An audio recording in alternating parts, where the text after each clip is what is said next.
Okay, so pressure canning meat.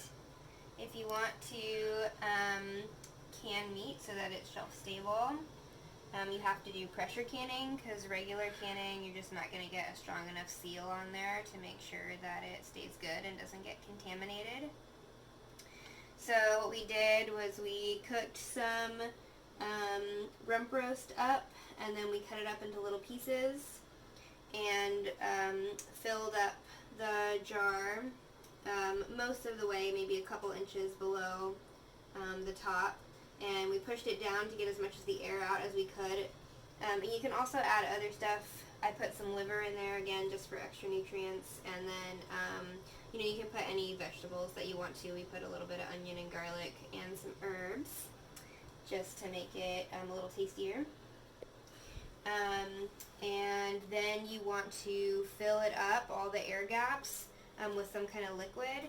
You can use broth, bone broth or meat broth. You can use the extra juice that you make from cooking the meat, and or you can just use rendered fat like tallow or lard or duck fat. And we used a combination of the meat juice and tallow, the beef fat. And you just want to make sure it's filled up so it's totally covering the meat. Can you see that? Mm-hmm. Okay. Yeah.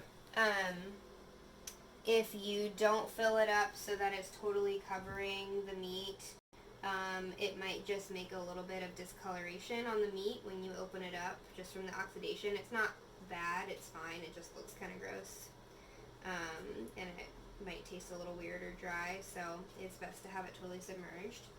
And then you want to wipe off the lip so that you can get a good seal.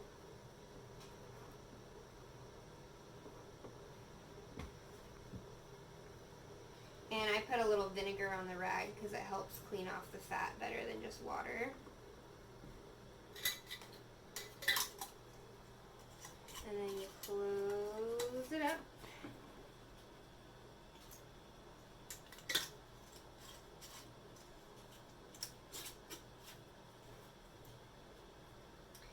And you put it in the pressure canner. And you want the water to cover it, so we need a little more water in here.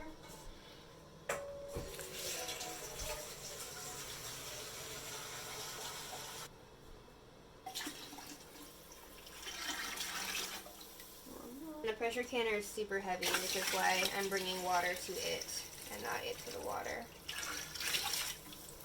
Okay, so now it's submerged in water.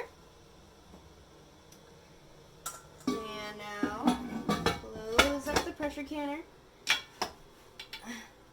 And this is a super old one. There are newer, nicer versions. And so I just want to point out too that with the pressure canner there's a specific way to get the lid on, and you can see the top has a little arrow right here, and it lines up with this line here. And when you put the top on, you want to make sure that all of these little handles come up and will fasten. Before you lock down one of them, you want to make sure that they're all up, because otherwise you won't be able to get them all up. And then...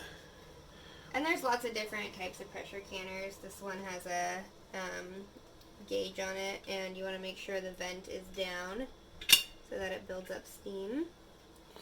And then you turn it on. I turn on high at first. And then what you're looking for is the pressure to go up between 10 and 15 pounds of pressure. Usually I try to aim for around 12 or 13. And you want it to be at that level of pressure for at least 45 minutes to make sure that you get a really good seal and all the bacteria is killed.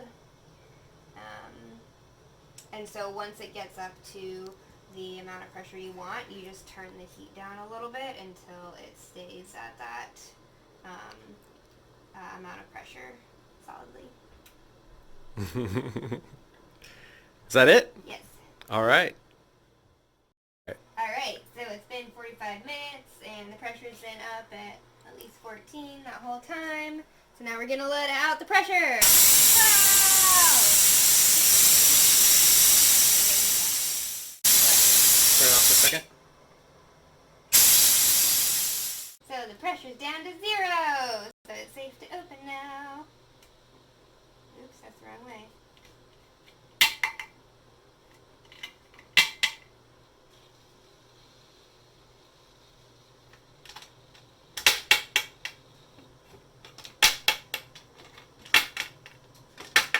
Okay.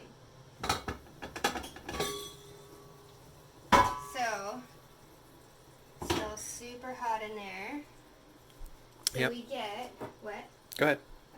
So we get our handy dandy tongs for canning. We lift them out of the water bath. And it's normal for them to squirt a little bit as the pressure adjusts. And you can see, look at that boiling liquid in there. Yeah, neat. And then sometimes the jars will pop while they're canning. Oh, that one, not quite. But sometimes it takes a few minutes after you set them out. So you just want to set them out and leave them for a few minutes if they haven't popped already to make sure that they do pop, because if they don't, that means that it didn't get totally sealed. And you just test that by pushing down the lid and seeing if it gives you a pop sound or not. And I think it's important to note too that when you're working with a pressure canner, that that steam that came out right when we opened it is super, super hot, so be careful not to burn yourself. And B, you always want to make sure that the hissing at the release of all of the stuff is stopped before you undo these, because this thing will like explode. Yeah, it's under real high pressure, and it forces the food, it forces the juice into the food, and it forces a lot of pressure into the food to help it cook faster, and that's how it works. So you can see this one just popped. So when I push down, it doesn't have any give anymore. So that means it's totally sealed. This one, there's still a little give, so it hasn't quite sealed yet. So you just have to wait and make sure it has. Yep. Anything else? That's it. Now you have shelf-stable canned meat. Good stuff. Yay!